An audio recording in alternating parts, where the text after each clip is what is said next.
वयाच्या 15व्या वर्षी पुण्यामध्ये 12 मावळामध्ये एक घटना घडली।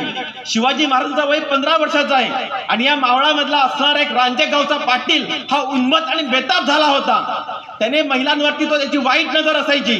तेव्हा त्याने एका गरीब शेतकऱ्यांच्या महिलेशी बदअमल केला। त्या महिलेशी बदअमल केल्यानंतर त्याचा वडील हा लाल महालामध्ये गेला, जिजामातेच्या समोर गेला आणि म्हणाला, मा साहेब, तुमच्या राज्यामध्ये आम्हाला काय न्याय आहे? त्या मुलीची अवस्था बघून जिजामातेने शिवरायांना बोलवले, शिवबा, तुमच्या राज्यामध्ये महिला सुरक्षित आहे की नाही? सविस्तर प्रकार शिवाजी महाराजांना समजलं। तेव्हा शिवाजी महाराज म्हणाले, ते पाटलाला पकडून आणा। पण त्या पाटलाकडे कोण जायला तयार नाही, कारण त्या पाटलाकडे त्यांनी आपल्याकडे काही सैनिक बाळगून असायचं। त्यावेळी कोंडाजी कंक, येसाजी कंकांना शिवरायांनी पाठवलं। त्या पाटलाला समोर आणलं, पाटलाला विचारलं, तू हे नीच कृत्य तू केलेलं आहे काय? तो पाटील महामजूर आणि मगरूर होता, तो म्हणाला, हा मीच केलेला आहे। शिवाजी महाराजांनी वयाच्या 15व्या वर्षी त्या पाटलाचं, रांजेगावचा बाबाजी गुजर पाटलाचं दोन्ही हात आणि दोन्ही पाय तोडून त्याचा चौरंग बनवला आणि जगाच्या इतिहासातली पहिली अशी कडक शिक्षा देणारा लोक कल्याणकारी राजा हा महाराष्ट्राचा आहे। विचार करा, वयाच्या 15व्या वर्षी एवढी कडक शिक्षा देऊन शिवाजी महाराजांनी हा महाराष्ट्रामध्येच नव्हे तर स्वराज्यामध्ये एक संदेश दिला की महिला या स्वराज्यातल्या देवता आहे आणि त्यांचा स्थान हे देवाऱ्यामध्ये आहे। 350 वर्षापूर्वी स्त्रियांची एवढी कठीण परिस्थिती असताना हा लोक कल्याणकारी राजा म्हणजे किती मोठा राजा आहे। समर्थ रामदास स्वामी शिवरायांचे वर्णन करताना म्हणतात, निश्चयाचा महामेरू, बहुत जनांसी आधारू, अखंड स्थितीचा निर्धारू, श्रीमंत योगी, परोपकाराची राशी, उदंड घडते जयाशी, तयाचे गुण महत्वासी, तुलना कैसी, नरपती, हयपती, गजपती, गणपती, पुरंदर आणि शक्ती, पृष्ठभागी, यशवंत, कीर्तिवंत, सामर्थ्यवंत, वरदवंत, नीतिवंत, पुण्यवंत, जाणता राजा, आचारशील, विचारशील, दानशील, धर्मशील, सर्वज्ञपणे सुशील, सकला ठाई। पुढे समर्थ म्हणतात, या भूमंडळेच्या ठाई धर्मरक्षी ऐसा राहिला नाही, महाराष्ट्र धर्म राहिला काही तुम्हा कारणे। पुढे समर्थ म्हणतात, कित्येकासी धाक सुटले, कित्येकासी आश्रय दिले, शिवकल्याण राजा, आपला राजा शिवकल्याण करणारा राजा आहे, याची तुलना नाहीये, तुलना कैसी। एक एक वाक्याचा अर्थ बघा, मोत्यांच्या जाण्यासारखा आहे। ही शिवाजी महाराजांची तुलना आहे। पुढे शिवचरित्राचा जेव्हा आपण आढावा घेतो तेव्हा आपल्याला एक असा प्रसंग समजतो की शिवाजी महाराजांनी या महाराष्ट्रामध्येच नव्हे तर देशातला पहिला आरमाराची स्थापना केली।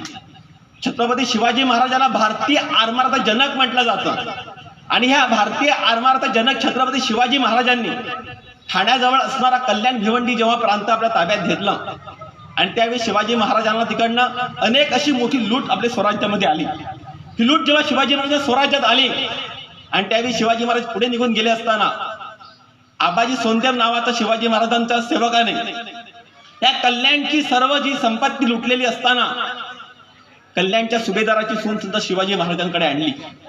तेव्हा शिवाजी महाराजांनी शत्रूच्या स्त्रियांना काय, आपल्या स्त्रिया असो की शत्रूच्या स्त्रिया असो, त्या कल्याणच्या सुभेदाराच्या सुनेची साडी चोळी घेऊन पाठवणी केली। असा हा जगातला पहिला असा आणि शेवटचा राजा असावा की ज्यांनी कल्याणच्या सुभेदाराच्या सुनेची सुद्धा साडी चोळी घेऊन आईचा सन्मान दिलेला आहे आणि तिची रवानगी केलेली आहे। असा शिवाजी महाराज आपल्या मातीतला आहे। आज या देशामध्ये जेव्हा कोपर्डी आणि निर्भयासारखे जेव्हा हत्याकांड होतात, जेव्हा महिलांवरती जेव्हा हत्याकांड होऊन जेव्हा अत्याचार होतात, तेव्हा आपण कधीतरी या राष्ट्राला शिवचरित्राचा बाळकडू पाजलं पाहिजे। मी प्रत्येक ठिकाणी म्हणत असतो की आपल्या जेव्हा आपण लहान बाळाला जेव्हा बाळकडू पाजतो, त्या बाळकडू बरोबर शिवचरित्र नावाचा बाळकडू पाजणे काळाची गरज आहे। 21व्या शतकामध्ये शिवाजी महाराजांची तत्व आज आपण आत्मसात करणे नितांत गरजेचं आहे। तरच हा देश एक विकसित देश होऊन प्रगल्भ राष्ट्र तयार होईल। आजच्या आपल्या जेव्हा मुलांना शिवचरित्राचे गोडवे, शिवचरित्राच्या गाथा जेव्हा मुलांच्या कानावरती पडतील, शिवचरित्राचे गुण जेव्हा आपल्या मुलांमध्ये येतील, तेव्हा आपला राष्ट्र, आपला देश हा एक प्रतिभाशाली आणि एक महत्वाचा असा राष्ट्र तयार होऊ शकतो. शिवाजी महाराजांनी हा तुमची झोवारची भूमी आहे, ही खरोखर एक पावन भूमी आहे. या तुमच्या झोवारच्या भूमीला प्रचंड असा एक इतिहास आहे. प्राचीन संस्थानिकामध्ये जे 11व्या शतकातले म्हणजे आजपासून साधारणपणे 1000 वर्षापूर्वीचा जो संस्थानिक होते, त्याच्यामध्ये झोवारांचा, मुगडे राजांचा, संस्थानिकांचा एक नाव निघतो. आणि इकडच्या भूमिपुत्रांनी हा तुमचा इतिहास जोपासला पाहिजे. इकडे जेव्हा तुम्ही या भूमीत वावरतात तेव्हा झोवारच्या संस्थानिकांचा इतिहास हा शिवाजी महाराजांशी काहीतरी साधर्म आहे आपण जाणलं पाहिजे. तुमच्या जवळच असणाऱ्या शिल्पमाळावरती शिवाजी महाराज जेव्हा सुरत लोटीला निघाले होते, सुरत लोटीपेक्षा सुरत स्वारीवर निघाले होते, कारण शाहिस्ते खानाने स्वराज्याची जी लूट माजवली होती त्या लुटीची भरपाई म्हणून शिवाजी महाराजांनी सुरतेवर स्वारी करण्याचं ठरवलं. शिवाजी महाराज पुण्यामार्गे त्र्यंबकेश्वराचं दर्शन घेतलं शिवाजी महाराजांनी आणि पुढचा मुक्काम शिवाजी महाराजांचा शिल्पमाळेवरती झालेला आहे. शिवाजी महाराजांचा शिल्पमाळेवरती मुक्काम असणे झोवार वासियांसाठी अभिमानाची गोष्ट आहे. मी जरी पालघरचा असलो, मूळचा पालघर जरी जिल्हा असला तरी छत्रपती शिवाजी महाराजांचे पदस्पर्श पालघरला झालेले नाही, तुमच्या झोवारला झालेले आहे. हे तुमच्या भूमीचा अभिमान आहे. हा इतिहास तुम्ही जोपासला पाहिजे. तुमचा मातीतला इतिहास हा तुमच्या इकडच्या मुलांनी जोपासला पाहिजे. हे सर्वात महत्वाच्या काळाची गरज आहे. आणि त्यावेळी शिवाजी महाराज ज्यावेळी सुरतेच्या स्वारीला निघाले होते, त्यावेळी सुरतेच्या स्वारीला निघत असताना शिवाजी महाराजांनी तिकडच्या लोकांना सांगितलं की ज्या शाहिस्ते खानाने आमची 3 वर्ष लूट केलेली आहे, तर आम्हाला तुम्ही रितसर खंडी द्या, आम्ही इकडे निघून जातोय. त्यावेळी तिकडचा किल्लेदार होता इनायत खान, यांनी शिवाजी महाराजांची ही ऑफर धुडकावून लावली. मग शिवाजी महाराजांनी त्यावेळी जे मोठे एकदम धनदालक लोक होती त्यांच्यावरचा खजिना लुटलं. आणि त्यात मी सुरतेमध्ये एक विधवा धनवानाची पत्नी राहत होती, तिचं नाव पारेखाची पत्नी.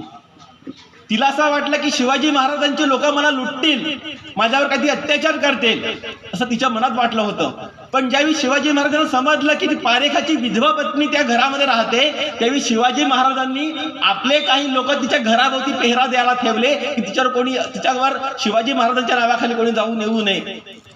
परकीय प्रदेशात जाऊन सुद्धा तिकडच्या महिलांचं रक्षण करणारा शिवाजी राजा हा आपल्या भूमीतला हे लक्षात ठेवलं पाहिजे. मोगलांची भूमी आहे ना ती सुरत त्यावेळी, पण तिकडच्या सुद्धा महिलांचं रक्षण करणारा आपला राजा किती मोठा आणि किती आशावादी राजा होता, हे शिवचरित्राचे पैलू आपण कधीतरी वाचलं पाहिजे. शिवरायांचा शिवचरित्राचा अभ्यास करत असताना शिवरायांच्या लढाईत आपल्याला सर्वांनाच माहित आहे, पण एक इतिहासात एक असा प्रसंग घडला की ज्यावेळी शाहिस्ते खानाचा एक सरदार त्याचं नाव कारतलब खान, हा उझबेकिस्तानाचा शिवाजी महाराजांना पराभूत करण्यासाठी महाराष्ट्रातलेच नव्हे तर त्यावेळचे अनेक देशातील मोठे मोठे सरदार आले होते. ज्या लाल महालामध्ये जाऊन शिवाजी महाराजांनी शाहिस्ते खानाची बोटं छाटली हा मुळातला तुर्कस्तानी आहे. ज्या पन्हाळ्याच्या वेढ्यातून शिवाजी महाराज सिद्धी जोहरच्या वेढ्यातून निसटले हा सिद्धी जोहर इराणी आहे. ज्या बेहलोल खानाला प्रतापराव गुजरांनी शिकस्त दिली हा बेहलोल खान पठाण हा अफगाणी आहे. त्याच्यानंतर असणारा कारतलब खान हा ज्यावेळी स्वराज्यामध्ये येतोय हा कारतलब खान उझबेकी आहे, उझबेकिस्तानातला आहे. आणि त्यावेळी हा पुण्यातून निघाला, पुढे येतोय, पुण्यातून निघाला, पुढे आपल्याला लोहगड विसापूरचा किल्ला लागतोय, लोणावळा खंडाळ्याचा घाट लागतोय. भौगोलिक दृष्टिकोनातून तो पार करून तो खाली उतरतोय. त्याचा दृष्टिकोन आहे कोकणामध्ये उतरायचा, पेण, पनवेल, उरण, चौल, अलिबाग हा परिसर आपल्या ताब्यात घ्यायचा, असा कारतलब खानाचा मनसुबा होता. कारतलब खान खाली उतरतोय आणि त्याच्यामध्ये जर तुम्ही कधी रायगड जिल्ह्यात गेला असाल तर पालीचा बल्लाळेश्वरचं मंदिर आहे, त्याच्या अलीकडे एक घाट लागतो, त्याला उंबरखिंड म्हणतात. या उंबरखिंडाकडे ज्यावेळी कारतलब खानाचं सैन्य आलं, 20,000ची फौज होती त्याची, आणि त्याच्या फौजेमध्ये सगळ्या सैनिक पुढे येतोय. शिवाजी महाराजांनी गनिमी काव्याने ती खिंड होती पूर्णपणे अडवली. पुढे त्या सवाधुनिक सैनिक अडवलं, मधल्यामधून अडवलं, वर्ण मधल्यामध्ये हे मोगलांचं सैनिक अडलं गेलं. आणि अशावेळी करायचं काय, या कारतलब खानाने पूर्णपणे शरणागती पत्करली. त्यावेळी कारतलब खानाच्या सैन्यामध्ये सावित्रीबाई देशमुख नावाची एक वराडचे सैन्य होतं. तिला रायबहादूर नावाचा किताब हा औरंगजेबाने दिला होता. त्यावेळी जर अशी स्त्री जर आदिलशाहीच्या किंवा मोगलांच्या ताब्यात लागली असती तर तिच्या अब्रूचे लक्तर तिथेच वेशीवर टांगली गेली असती. पण शिवाजी महाराजांनी कुठलाही असा भेदभाव न करता शत्रू जरी त्या खिंडीमध्ये पराभूत झाला असला तरी सर्व त्या सैन्याला सह रायबहादूर यांना सुद्धा बाहेर जाऊ दिलेला आहे. हा शिवाजी महाराजांचा सर्वात मोठेपणा आहे. शिवराय ज्यावेळी आपल्या ऐतिहासिक नोंदीनुसार आपण जेव्हा बघत असतो तेव्हा एक उमरखिंड, म्हणजे तुम्हाला आता मी सांगितलेलं वर्णन उमरखिंड, दुसरी एक पावनखिंड आणि तिसरी नेसरीची खिंड, ह्या तिन्ही खिंडींना इतिहासामध्ये अनन्य साधारण असं महत्व आहे. शिवाजी महाराजांचं वर्णन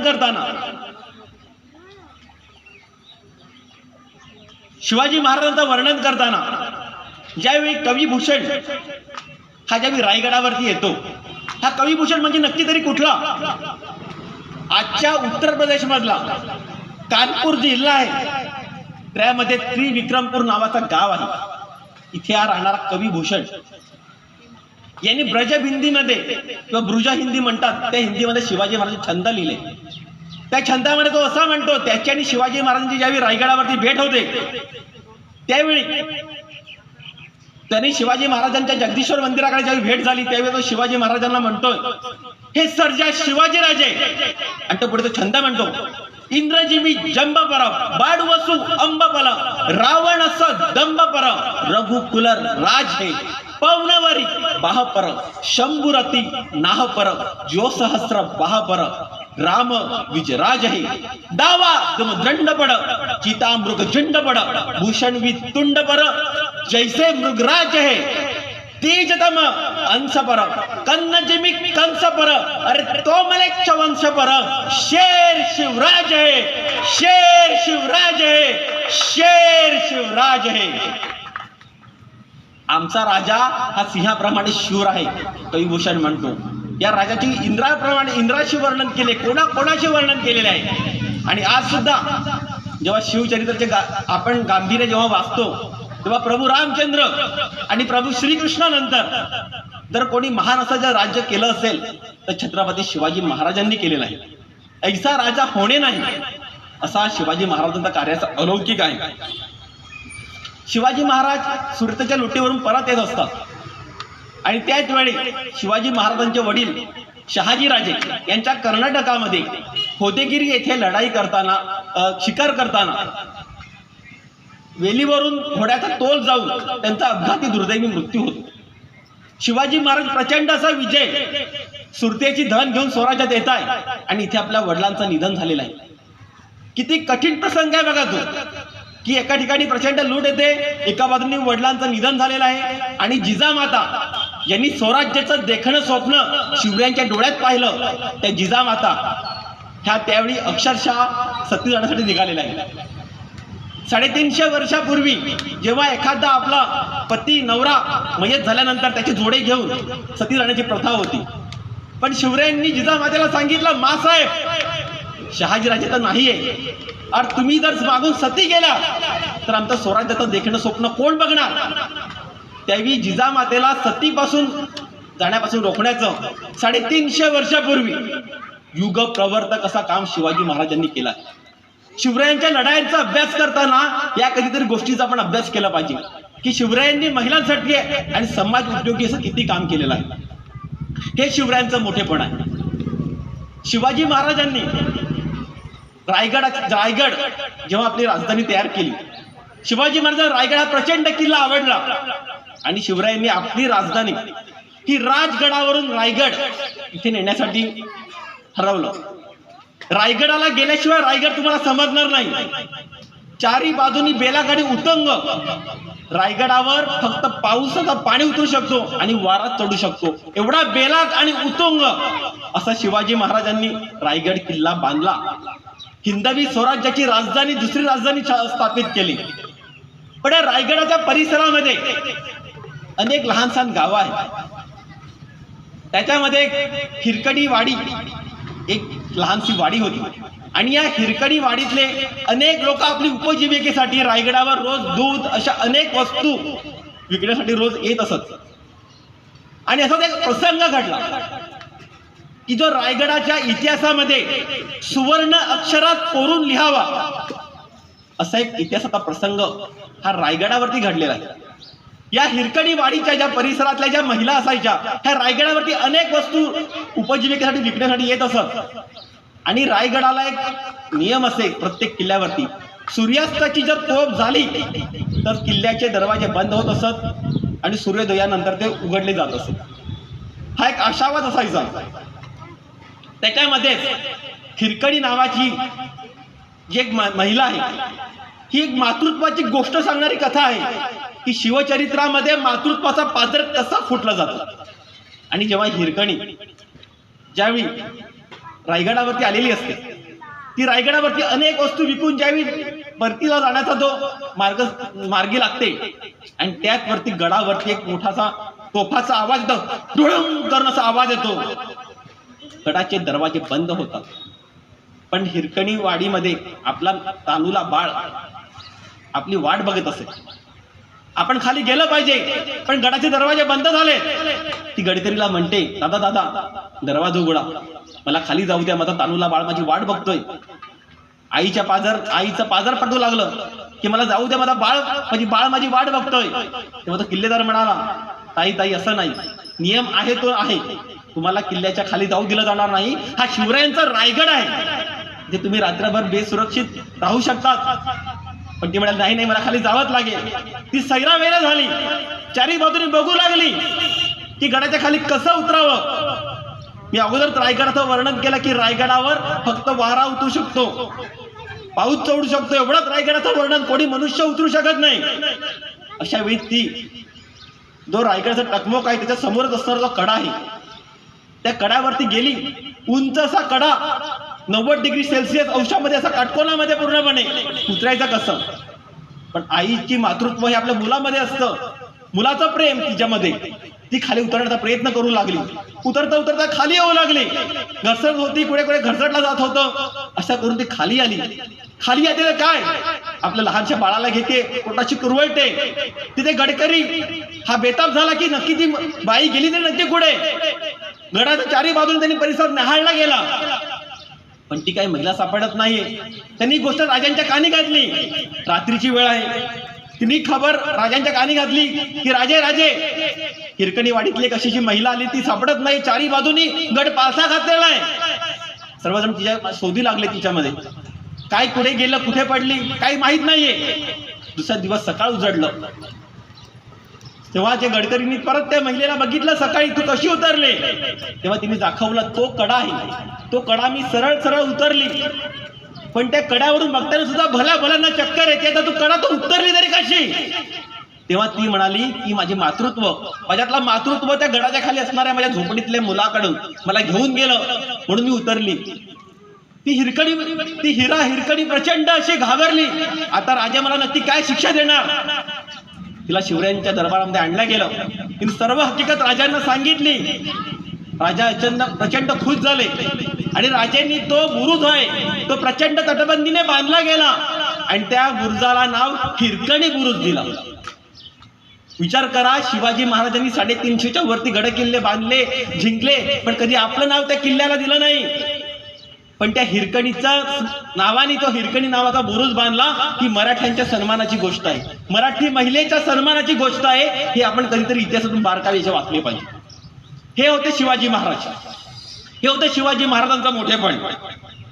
शिवाजी महाराजांना ज्यावेळी राज्याभिषेकाच्या वेळी एक घटना अशी घडली की ज्यावेळी कोंडाजी फर्जंद यांनी 60 मावळ्यांशी आपला पन्हाळगड जिंकला. पन्हाळगड कोल्हापूरचा म्हणजे दक्षिणेचा महाद्वार. पन्हाळगड ज्यावेळी स्वराज्यात आलं त्यावेळी आदिलशहाने बेहलोल खान पठाण नावाचा, मी तुम्हाला मागेच म्हणाला, बेहलोल खान पठाण नावाचा सरदार हा स्वराज्यावरती पाठवलं. प्रचंड असं ताकदीने हा बेहलोल खान पठाण स्वराज्यावर येत आहे. त्यावेळी महाराजांनी आदेश दिला, प्रतापराव तुम्ही जावा आणि त्या बेहलोल खानाला अडवा. बेहलोल खानाची चारी बाजूनी कोंडी झाली, त्याचं पाणी अडवलं गेलं, त्याचं अन्न अडवलं गेलं. त्यांनी शरणागती पत्करली. लोळा गोळा होऊन तो प्रतापरावांकडे पडला आणि क्षमा मागितली. प्रतापराव, त्यावेळी सोडा, पुढच्या वेळी स्वराज्यात येणार नाही. मराठी माणूस प्रतापराव यांनी त्याला दया दिली, धर्मवाट दिली आणि बेलोल खान पठाणला निघाला. शिवाजी महाराजांना खबरी समजली की प्रतापरावांनी बेलोल खान पठाण यांना सोडलेलं आहे. शिवरायांनी प्रतापरावांना पत्र लिहिलं. त्या पत्रात असं लिहिलं होतं, प्रतापराव, तुम्ही ही सेनापतीगिरी नाही, शिपाईगिरी केलेली आहे. बेलोल खानाचा मस्तक छाटलेलं मला दाखवा, तरच रायगडावरती या, तर रायगडावर मला तोंड दाखवू नका. प्रतापरावाच्या जीवावर हे शब्द लागले गेले. फेब्रुवारीचे दिवस आहे. 6 महिन्यांनी महाराजांचा राज्याभिषेक आलेला रायगडावरती आणि सरसेनापती राजधानीत नाहीये. प्रतापरावाच्या मनामध्ये ज्वाला निघाल्या होत्या. त्यावेळी त्याच्या गुप्तहेराने एक बातमी दिली बेलोल खानाला. बेलोल खानाचा तळ पडलेला आहे नेस्त्रीच्या खिंडीमध्ये. त्यावेळी 7 वीर सज्ज झाले. बेलोल खानावरती हल्ला केला. 7 वीर मारले गेले. त्यात प्रतापराव सुद्धा मारले गेले. महाराजांच्या मनामध्ये शल लागली. ज्या कडतोजी गुजराला शिवाजी महाराजांनी प्रतापराव हा किताब दिला होता, तो प्रतापराव आपल्या शब्दाखातीर बेलोल खानावर तुटून पडला आणि त्यात त्याला वीर मरण आले. ही सल राजांच्या मनात होती. महाराजांचा राज्याभिषेक झाला आणि महाराजांनी आपले जे दुसरे पुत्र होते राजाराम राजे यांचा विवाह करण्याचं ठरवलं. त्यावेळी राजांसाठी विवाह करण्यासाठी अनेक त्याच्या तोलीमोलीच्या घराण्यातून त्यांना मुली मिळाल्या असत्या, पण महाराजांना ते प्रतापरावाचं स्मरण आठवलं आणि महाराजांनी प्रतापरावाची मुलगी जानकीबाई तिला आपली मुलगी म्हणजे आपली सून म्हणून आपल्या पदरात घेतली. हे शिवरायांचा मोठेपणा आता आपण लक्षात घेतलं. हे शिवाजी राजांचं मोठेपण आहे की आपल्या शब्दाखाती प्रतापरावांनी त्या बेलोल खानाशी आपलं मरण सुद्धा कवटाळलं. अशा जानकीबाईला त्यांनी आपली सून म्हणून स्वीकारलं. हे शिवरायांचा मोठेपणा आपण कधीतरी आज आत्मसात केला पाहिजे. म्हणून आपण या महाराष्ट्र भूमीमध्ये म्हणतोय अहिल्यादेवी होळकर ही सुद्धा महाराष्ट्रामध्ये. महाराष्ट्र म्हणजे नक्की कसं? छत्रपती शिवरायांचा एवढा महाराष्ट्र आहे, जिजामातेचा महाराष्ट्र आहे, अहिल्यादेवी होळकरांचा महाराष्ट्र आहे. हा महाराष्ट्र संतांचा आहे, वीरांचा आहे. शिवाजी महाराजांना संत तुकाराम महाराज अशा अनेक लोकांचे भाग्य लाभले होते या महाराष्ट्रामध्ये. आणि याच्यामध्येच शिवाजी महाराजांना या महाराष्ट्रामध्ये अनेक स्त्रियांच्या कर्तृत्वाची एक पराक्रमाची शिवाजी महाराजांनी आठवण या महाराष्ट्र भूमीला दिली होती. पण आम्ही नेहमीच म्हणतो पुरुष पण काय, स्त्रिया ही लढल्या, परंपरा ही आमची. अरे तुम्हास काय रे ठाऊक वेड्या, रणांगणात ती झाशीची, कधीतरी पाने चाळून पहा आमच्या इतिहासाची. आमचा इतिहास हा प्रचंड गौरवशाली आहे, याची कधीतरी पानं चाळून बघितली पाहिजे. आपण एक दिवस शिवजयंतीपुरती शिवाजी महाराजांच्या मावळे जागे होतो. प्रत्येक दिवशी किमान 2 तरी शिवचरित्राची पानं वाचण्याचा संकल्प शिवचरित्राच्या निमित्ताने जर आपण घेतलं तर आपलं नक्कीच आपल्या जीवनाचं सोनं होईल असं मला वाटतं. महान राजा आहे, किती त्याचं व्यक्तिमत्व मोठं आहे. जगातल्या अनेक पैलूंना स्पर्श करणारा शिवाजी महाराजांचं व्यक्तिमत्व. शिवचरित्र म्हणजे नक्की काय? शिवचरित्र म्हणजे राष्ट्रीय चरित्र. राष्ट्राचं चरित्र कसं असलं पाहिजे? राष्ट्राचं चरित्र शिवाजी महाराजांसारखं असलं पाहिजे. राष्ट्रीय निष्ठा, तुमच्या राष्ट्रावर किती प्रेम आहे, ही राष्ट्रीय निष्ठा तुम्हाला शिवचरित्रातूनच मिळणार. जगात तुम्ही अनेक प्रकारची पुस्तके वाचा, पण राष्ट्रीय चरित्राची राष्ट्रीय निष्ठा कुठे असते ते तुम्हाला शिवचरित्रातून शिकेल. असे शिवाजी महाराज ओजस्वी आणि तेजस्वी व्यक्तिमत्व जे आपल्या भूमीला लाभले. शिवरायांच्या मृत्यूनंतर खासा औरंगजेब, मी मागेच म्हणाला 1681 ते 1707 27-28 वर्ष औरंगजेब महाराष्ट्राच्या भूमीत राहिला. त्यांनी 1689 मध्ये शंभूराजांची पकडून क्रूर हत्या केली, पण शंभूराजे कोणाकडे झुकले नाही, कोणाकडे वाकले नाही. शाहिराने शंभूराजाचे वर्णन करताना असं म्हटलेले आहे, देश धर्म पर मिटने वाला, देश धर्म पर मिटने वाला शेर शिवा का छावा था, महापराक्रमी परम प्रतापी एक ही शंभू राजा था, एक ही शंभू राजा था. तेजपुंज तेजस्वी आंखें निकल गई पर झुका नहीं, दृष्टि गई पर राष्ट्र उन्नति का दिव्य स्वप्न तो मिटा नहीं. दोनों पैर कटे शंभू के, ध्येय मार्ग से हटा नहीं, हाथ कटे तो क्या हुआ, सत्कर्म कभी छुटा नहीं। जीवा कटी खून बहाया, धर्म का सौदा किया नहीं। शिवाजी का बेटा था वह, गलत राह पर चला नहीं। वर्षों 300 बीत गए अब, शंभू के बलिदान को कौन जीता कौन हारा, पूछ लो संसार को। कोटि कोटि कंठों में अब तेरी ही जय जयकार है।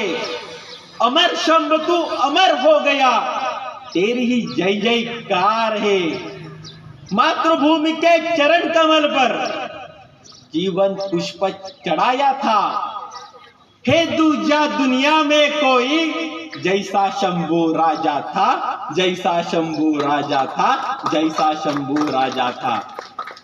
औरंगजेबाने 39 दिवस अनन्वित छळ केला, डोळे फोडले, हात कापले, जीभ सोलली, कातडी सोलली, डोळे फोडले, पण झुकला नाही, असा संभाजी राजांचं वर्णन शाहिरांनी केलेलं आहे. कुठे झुकला नाही. म्हणून म्हणतात ना, शेर शिवाता शेर छावा. महाराष्ट्रामध्ये असे 2 असे छत्रपती लाभले की त्यांनी या मातृभूमीचं रक्षण तर केलं आणि आपलं स्वराज्य वाढून आपल्या राष्ट्राला एक नवीन दिशा देण्याचं काम केलं. देखो मुल्क मराठों का यहाँ शिवाजी डोला था, मुगलों की ताकत को जिसने तलवारों पे तोला था। हर पर्वत पर आग जली थी, हर पत्थर एक शोला था। बोली हर हर महादेव की, बच्चा बच्चा बोला था। शेर शिवाजी ने रखी थी लाज हमारी शान की। इस मिट्टी से तिलक करो, ये धरती है बलिदान की, धरती है बलिदान की. पिता आणि पुत्राचं वर्णन कवितेतून किती झालेलं आहे बघा. शिवाजी महाराजांचा मृत्यू झाल्यानंतर संभाजीराजांची क्रूर हत्या जेव्हा औरंगजेबाने केली, तेव्हा महाराष्ट्रामध्ये प्रचंड अशी विविधता पसरली होती. आणि अशावेळी आपला राजा सापडलेला, राजाचे मृत्यू झालेले, दोन्ही छत्रपती नाहीये. आणि अशावेळी स्वराज्याची धोरणं आपल्या हाती घेतली येसूबाईंनी. विचार करा, तिला एका बाजूला विधवत्व आलेला आहे. विधवत्व आला असताना तिने पांढरी साडी घालून तो आपला कमरेला पदर खेचला आणि तिने स्वराज्यासाठी तलवार उचलली. म्हणून शिवाजी महाराजांनी येसूबाईला श्री सखी राजनी जयती म्हणजे तिला त्यावेळी एवढा मोठा किताब शिवाजी महाराजांनी दिला होता. प्रचंड असा धामधुमीचा काळ आहे. औरंगजेबाच्या सैन्य स्वराज्यामध्ये आहे. शंभू राजांची हत्या झालेली आहे. रायगडाला वेढा पडलेला आहे. औरंगजेबाचा मावस भाऊ जुल्फिकार खानाने रायगडाला वेढा पडलेला आहे. मराठी अनेक सरदार फितूर होत आहेत. अशा वेळी शाहू राजांना आपला लहानसा मुलगा आहे त्याला सिंहासनावरती बसवायचं की आपला दीर राजाराम राजाला बसवायचं. तिने सर्व आपली जी इच्छा आकांक्षाला त्याग करून 20-19 वर्षाच्या राजाराम राजाला सिंहासनावरती बसवलं. त्याचं कारण तिला माहिती आहे, सिंहासन जर रिकामी ठेवलं तर मराठ्यामध्ये बंडाळी वाजेल आणि औरंगजेबाला ते सोपं जाईल. पण ती महिला एवढी कर्तबगार आहे, आपल्या स्वतःचं सुतक पाळण्यापेक्षा तिने स्वराज्याचं सुख महत्वाचं मानलं. एवढी कर्तबगार स्त्री येसूबाई आहे. तिने त्या राजाराम राजाला मंचकारोहण केलं आणि आपल्या स्वराज्यामध्ये दामधुमीचा काळ असताना जर तुम्ही रायगडावरती गेला तर रायगडावरती वाघ दरवाजा आहे. वाघ दरवाजा उतरायला फक्त वाघाच्या काळीच लागतं. आणि हे रायगड बांधताना शिवरायांचा दूरदृष्टिकोन आहे. तिने रायगड बांधताना, शिवरायांनी रायगड बांधताना महाराजांना माहिती आहे कधी किल्ल्याला तर वेढा पडलं तर चोर रस्ता पाहिजे. आणि या चोर रस्ता शिवाजी महाराजांनी काय बांधला असता तर स्वराज्य तिकडे संपुष्टात आलं असतं. आणि त्याच वाघ दरवाजातून राजाराम राजे खाली उतरले, पुढे ते जिंजीला गेले आणि मराठ्यांचं राज्य स्थापित पुढे जिवंत राहिलं. हे शिवरायांचा दूरदृष्टिकोन येसूबाईंनी कसं आत्मसात केलं त्यामुळे महत्वाचं बघितलं पाहिजे. शिवरायांचा हा चरित्राचा आपण कधीतरी अभ्यास केला पाहिजे.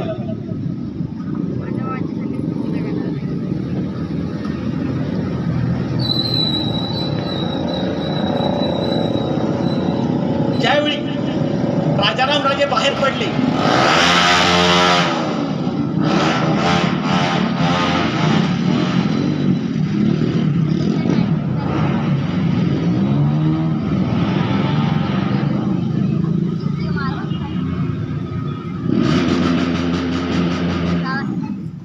म्हणून मी म्हणतो छत्रपती शिवाजी महाराज हा डोक्यावर घेण्याचा विषय, डोक्यात घालण्याचा विषय आहे. अशी रॅली विली काढून आपण काय साध्य करणार आहात? शिवरायांचे विचार देणार आहात? शिवरायांनी काय हुल्लडबाजी केली ती दाखवणार आहात का? एवढा महान कर्तबगार राजा या भूमीला लाभला आणि आपण रॅली काढून आवाज करून डीजेवर नाचून शिवाजी महाराज हा डोक्यावर घेण्याचा विषय नसून डोक्यात घालण्याचा विषय प्रत्येकाने समजला पाहिजे. ही शिवाजी महाराजांना खरी मानवंदना आहे. शिवाजी महाराजांनी कधी आपल्यासाठी आपली जयंती साजरी व्हावी म्हणून कधी त्यांनी त्याला असं वाटलं नसेल की हुल्लडबाजी करण्यासाठी आपली कोणती जयंती साजरी करावी. हा महाराष्ट्राची शोकांतिका आहे की एवढा मोठा कर्तबगार राजा या भूमीला लाभला पण आपल्या राजाला ओळखलं नाही. इंग्रजांनी ओळखलं, पोर्तुगीजांनी ओळखलं, मुघलांनी ओळखलं, आदिलशहांनी ओळखलं, सगळ्यांनी या राजाला ओळखलं पण आपल्या भूमीतल्या लोकांनी आपल्या राजाला ओळखलं नाही. ही सगळ्यात मोठी शोकांतिका मला म्हणावी लागेल. जयंत्या तिथी पुण्यतिथीसाठी राजांनी कधीच जन्म घेतला नाही. राजांनी जन्म घेतला तर इकडच्या न्याय हक्कासाठी, इकडच्या सर्वांना स्वातंत्र्याची जाणून देण्यासाठी. हा शिवरायांचा मोठेपणा आपण बघितला पाहिजे. कधीतरी शिवरायांचे गुण आत्मसात केले पाहिजे. पुढच्या मुद्द्याकडे जाताना म्हणतो की शिवरायांच्या येसुबाईंनी त्यांच्या सुनेनी जे कर्तबगारी दाखवली त्याच्यामुळे पुढच्या काळात स्वराज्य वाचलं.